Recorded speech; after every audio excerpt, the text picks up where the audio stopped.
지금 우리가 참 힘들고 어려운 상황을 지나고 있습니다. 코로나에다가 또 홍수에다가 또 개인적으로도 이런저런 힘들고 어려운 일들이 많이 계실 줄로 알아요. 왜 우리가 믿음 생활합니까? 이런 어려운 때를 지나면서 우리가 어떻게 반응하는가? 믿음이 있는 사람과 없는 사람들 보면 고통에 대한 반응, 여기에서 구별이 되는 거죠.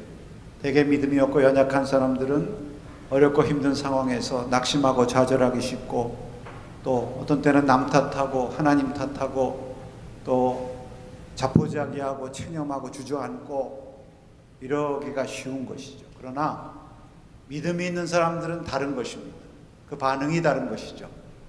어떻게 반응하는가?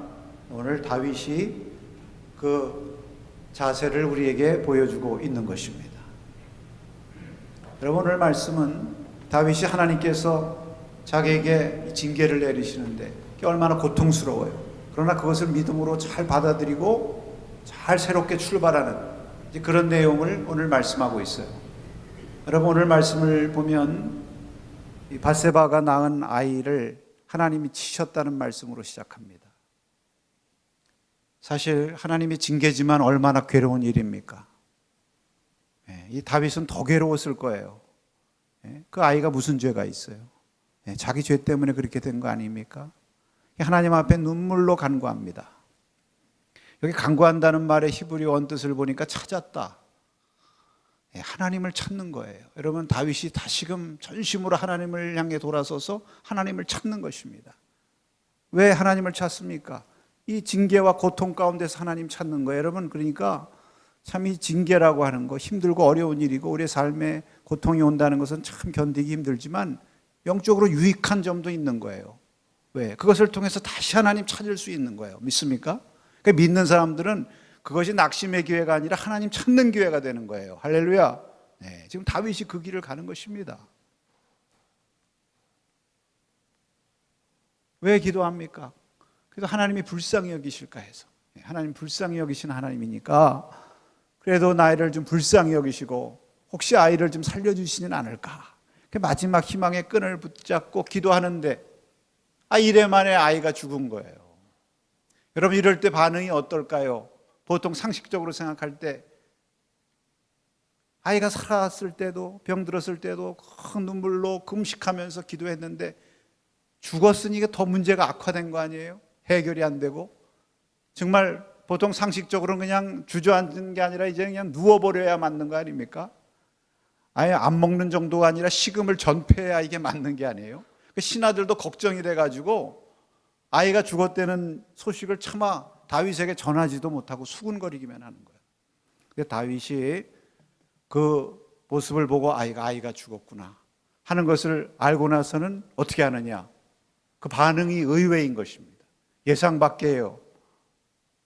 땅에서 일어나더니 몸을 씻고 기름을 바르고 옷을 갈아입고는 하나님의 전에 들어가서 기도하는 것입니다. 예배하는 거예요.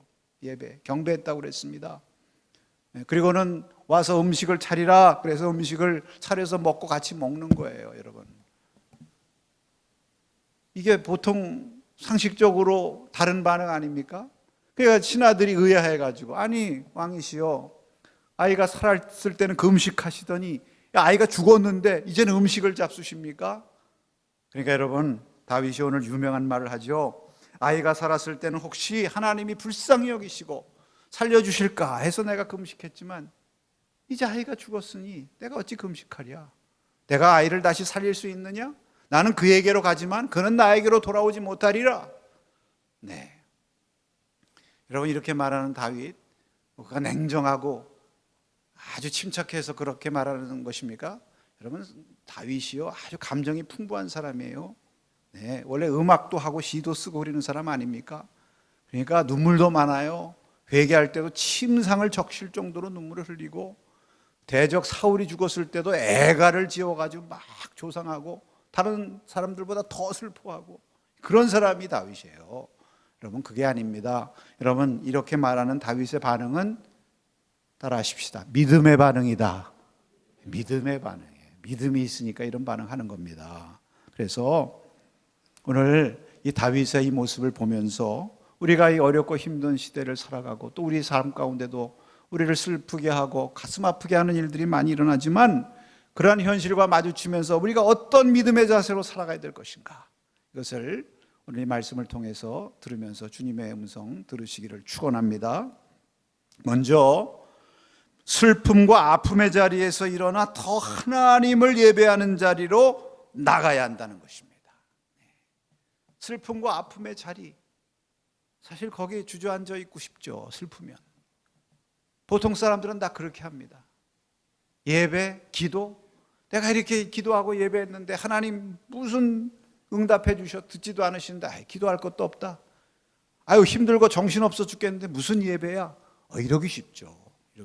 그러나 여러분, 다윗은 그렇게 하지 않고 어떻게 했습니까? 오늘 20절 말씀이 우리가 주목해야 될 말씀이에요. 믿음은 이런 것입니다.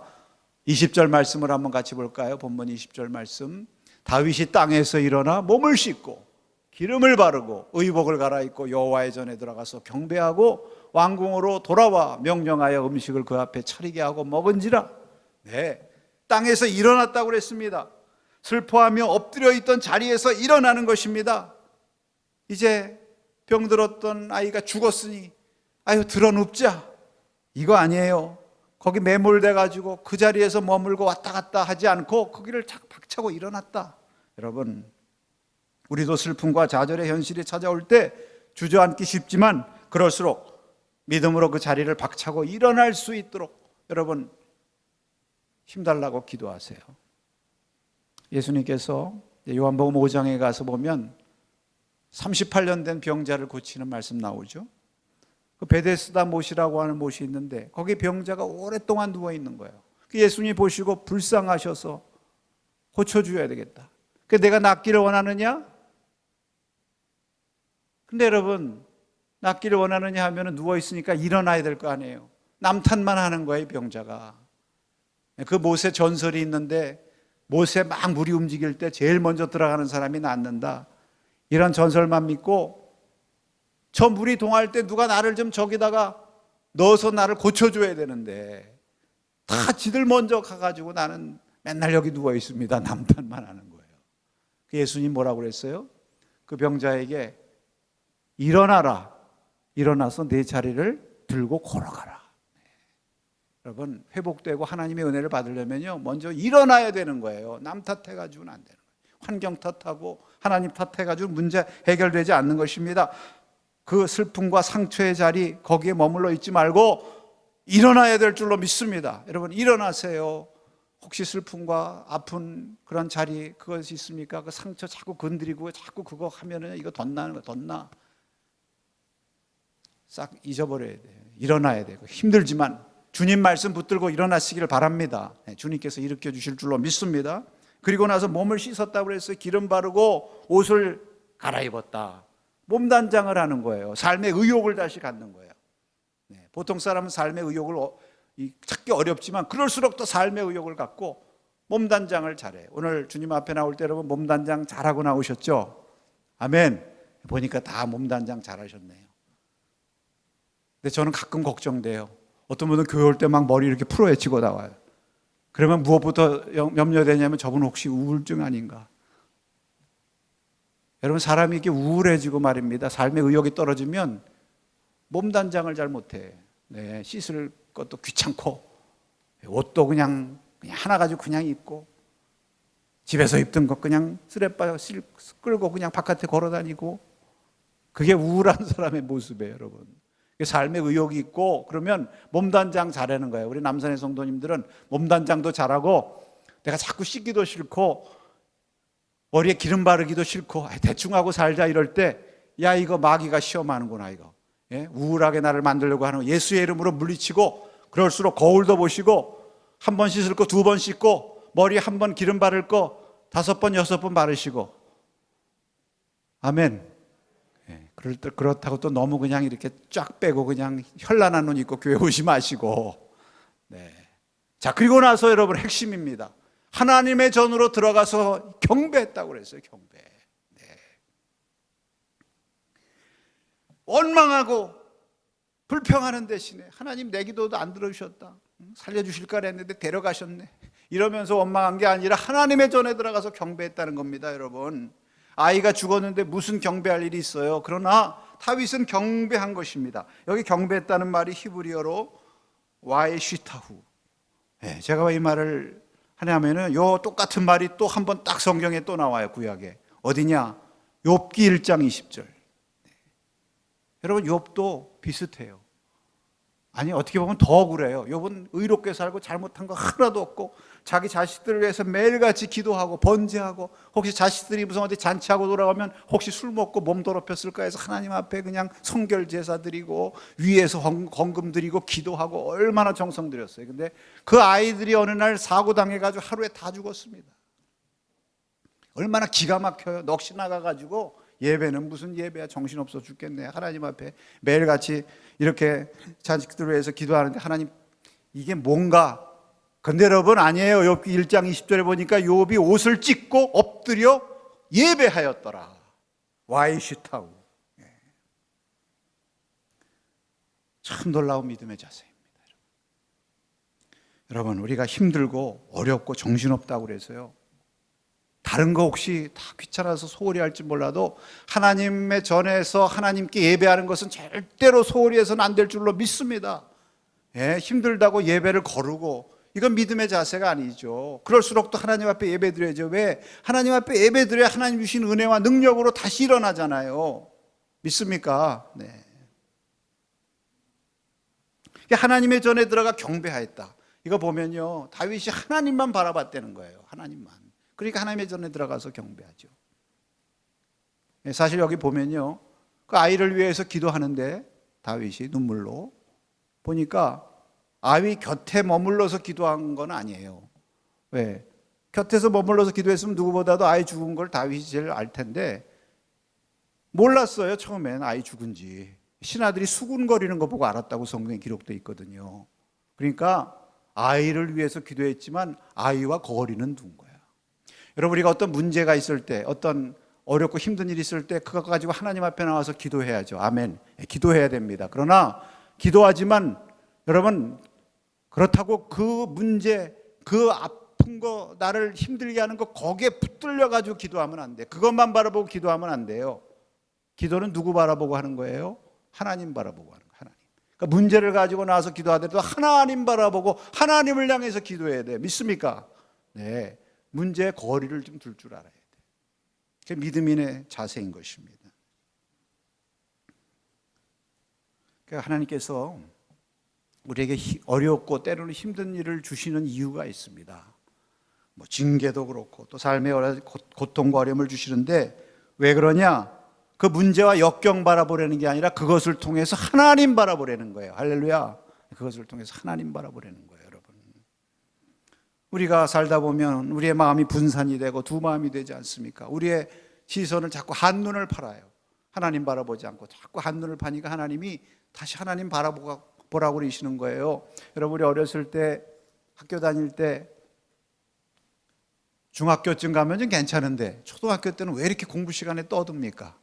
아이들이 떠들 수밖에 없어요. 왜? 집중이 아이들은 오래 안 되니까 떠들 수밖에 없어요. 선생님이 막 얘기하다가 아이들 시끄럽게 떠들면 조용히 해라. 선생님 좀 봐라. 아주 이게 입에 달을 붙여 살잖아요, 선생님들. 그래도 말을 안 듣잖아요. 그럼 어떡합니까? 그때는 또 이 뭐예요, 이거? 막대기. 꼭 선생님들 손에 막대기가 있어. 이거 가지고 참 손바닥도 많이 때리고. 네. 이 막대기 가지고 말입니다. 교탁을 탁탁 내려치는 거예요. 왜 내려칩니까? 교탁을 보라고요? 선생님 보라는 얘기예요. 선생님, 여러분. 네. 눈치 없는 아이들은 교탁 막 딱딱 내려치면 교탁을 보고 아이고 아프겠다. 막대기를 바라보고 아유 저 막대기 무섭네. 지혜로운 아이들은 얼른 선생님을 주목하는 것입니다.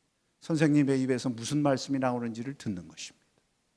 하나님께서 우리에게 때를 따라서 막대기로 내리치실 때가 있어요. 왜 다윗의 그 아이를 하나님이 치셨습니까? 아이고 아이가 아프겠네. 아이 바라보려는 거예요. 그 하나님이 치신 몽둥이 바라보려는 거 아니에요. 하나님을 바라보려는 거예요. 하나님을. 왜? 하나님 안 바라보고 딴짓 했으니까. 그러니까 여러분, 우리가 다윗처럼 하나님 바라보고 그 앞에 엎드리면 이 징계의 시간도, 이 고통의 시간도 회개의 시간이 되고 은총의 시간이 될 줄로 믿습니다. 그러니까 아이는 죽었어도 하나님의 전에 들어가서 하나님께 경배할 수 있게 되고, 또 하나님이 주시는 힘과 은총을 힘입어서 새 출발할 수 있게 되는 것입니다. 오늘 저와 여러분에게 이러한 은혜가 임하기를 축원합니다. 네, 그러니까 하나님의 전에 들어가서 예배하니까 영혼이 회복되는 거예요. 다 힘이 나고. 그러니까 어떻게 합니까? 돌아와가지고 음식 차려라. 네, 입맛이 돌아오는 거예요. 입맛이 돌아오시기를 축원합니다. 입맛 없는 분들 오늘 예배드리고 돌아가서 밥 맛있게 드시기를 축원합니다. 교회에서는 빵과 우유밖에 안 드리지만 맛있게 드시기 바랍니다. 하나님의 은혜를 받는 사람은 음식도 잘 먹어야 돼요. 네, 때로는 우리가 금식하고 눈물로 기도해야 될 때도 있지만 또 열심히 드실 때도 있어요. 열심히 드실 때는 열심히 드시고 힘을 내서 앞으로 나가시기 바랍니다. 앞으로, 뒤에 있는 것에 머물러 있지 말고. 여러분, 오늘 이 말씀을 통해서 우리 믿는 성도들의 자세가 바로 이래야 된다는 것입니다. 더 이상 상심의 자리에 머물러 있지도, 죽은 자의 현실에 집착하고 거기 사로잡혀 있지 말고, 그럴수록 또 자리에서 일어나서 하나님을 예배하며 하나님이 예배하신 미래를 향해서 나아가시기를 바랍니다. 오늘 주님께서 저와 여러분을 향해서 말씀하십니다. 믿음의 사람은 누구냐? 실망의 자리, 아픔의 자리, 절망과 자책의 자리에 머물러 있는 사람이 아니라, 그럴수록 그런 자리에서 일어나서, 또 일어나서 그냥 가만히 있는 게 아니라 하나님의 전에 들어가서 하나님을 예배함으로 말미암아 하나님이 주시는 새 은혜와 새 마음과 새 힘을 힘입어서 새날을 향해서 나가는 그러한 성도, 저와 여러분 되시기를 축원합니다. 다음으로, 슬픔과 고통스러운 상황이라도 하나님의 뜻으로 받아들이고 순종할 줄 알아야 된다는 것입니다. 슬픔과 고통스러운 상황, 그런데 특별히 그 상황이 내 힘으로 어쩔 수 없어, 내게 돌이킬 수 없어, 그는 나에게로 돌아오지 아니하리라. 그럴 때 더 하나님의 뜻으로 받아들이고요, 순종하고 나가야 돼요. 여러분, 다윗은 아이가 살아있을 동안에는 혹시 하나님의 긍휼을 입을까 간절히 기도했어요. 그럼에도 아이가 죽었습니다. 그래서 어떻게 합니까? 하나님의 뜻으로 받아들이는 거예요. 더 이상 원망하거나 거기에 창념하지 않은 것입니다. 생사가 하나님의 손에 달려 있으니까. 거두어 가시는 이도 하나님이시다. 내가 어떻게 할 수 있겠는가? 나는 그에게로 가지만 그는 나에게로 돌아오지 아니하리라. 아마 이 다윗이 아이가 죽은 그 순간에 그렇게 생각했을 거예요. 그렇게 입으로 고백했을 거예요. 한번 따라해 보실까요? 말씀대로 되었구나. 네, 뜻대로 됐구나. 하나님 뜻대로 됐구나. 왜? 하나님이 선지자 나단을 통해서 아이는 죽으리라 말씀하셨잖아요. 그 말씀 받아들이기 참 어렵죠. 그래서 그 말씀 붙든 거예요. 그러니까 일어난 거예요. 여러분, 우리가 여기서 깨달아야 될 것이 있습니다.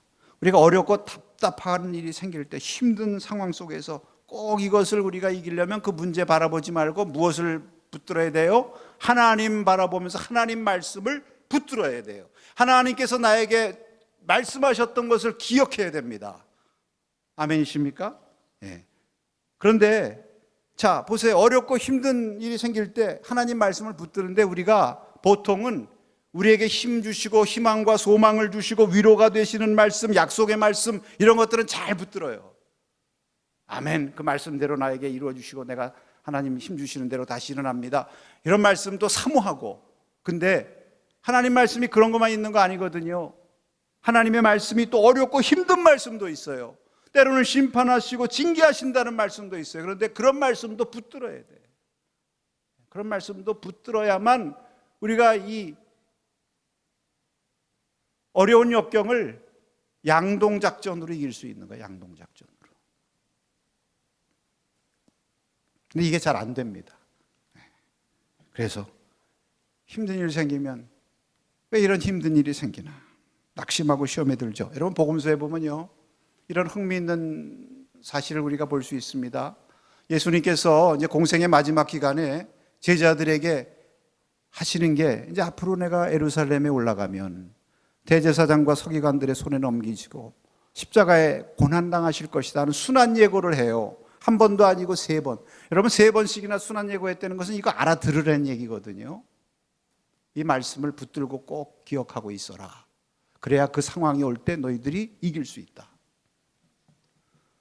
자, 그렇게 얘기를 했는데 이런 힘들고 어려운 말씀은 받아들이기가 싫은 거예요, 제자들이. 그래서 베드로가 그렇게 얘기했잖아요. 무슨 말씀이시냐고.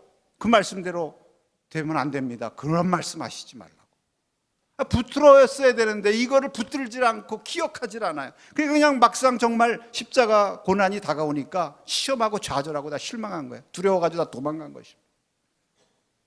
여러분, 부활하신 첫날 그 첫 아침에 여인들이 예수님 그 무덤에를 찾아가죠. 네, 부활에 대한 기사들이 많이 있습니다만 특히 누가복음 중심으로 보면 거기에 올라가 가지고 근심해요. 왜 근심하냐? 무덤이 비어 있는 거야. 예수님의 시체가 거기 있어야 되는데 죽으셨으니까. 네. 돌이 막혀 있어야 되는데 시체도 없고 돌도 옮겨져 있어요. 그러니까 근심이 돼가지고 막 슬퍼 우는 것입니다. 그때 두 천사가 나타나가지고 그 여인들한테 너희들 왜 여기서 슬퍼하고 왜 여기서 왜 주님을 찾느냐? 주님께서 살아계실 때 너희들에게 한 말씀 기억하지 못하느냐? 내가 고난당하고 십자가에 죽은 후에 3일 만에 다시 살아나리라. 내가 여기 있지 않고 부활한 다음에 갈릴리로 가리라. 먼저 가리라. 거기서 너희들을 만나리라. 이렇게 말하지 않았느냐? 근데 왜 여기서 울고 있느냐? 여러분, 하나님 말씀을 붙들지 않고 기억하지 못한 거예요. 지금도 주님 말씀하십니다. 내가 그때 그렇게 말씀하지 않았느냐? 너 왜 기억하지 못하느냐? 그리고 왜 울고 있느냐? 좋은 말씀만 하시는 게 때로는 힘든 말씀도 하세요. 그제서야 성경에 보니까 그 여인들이 예수님의 말씀을 기억하였더라. 예수님의 말씀을 기억하고 다시 예수님 말씀으로 돌아가서 그 말씀 붙드니까 어떤 변화가 일어납니까? 무덤에서 돌이 켰다고 그랬어요. 네, 더 이상 뭐 무덤에 돌이 있니 없니 이런 것은 부차적인 문제. 네, 그런 거 신경 쓸 게 아니라 빨리 돌아가서 누구에게? 제자들에게 이 주님의 부활의 소식을 전해야 되겠다. 네, 그 여인들의 심령이 다시 부활한 줄로 믿습니다. 네, 사명으로 다시 회복이 된 거예요. 네. 말씀을 붙들고 기억할 때 이런 역사가 일어나는 것입니다. 여러분, 오늘 우리가 이 말씀을 통해서 우리의 믿음의 자세를 새롭게 하십시다.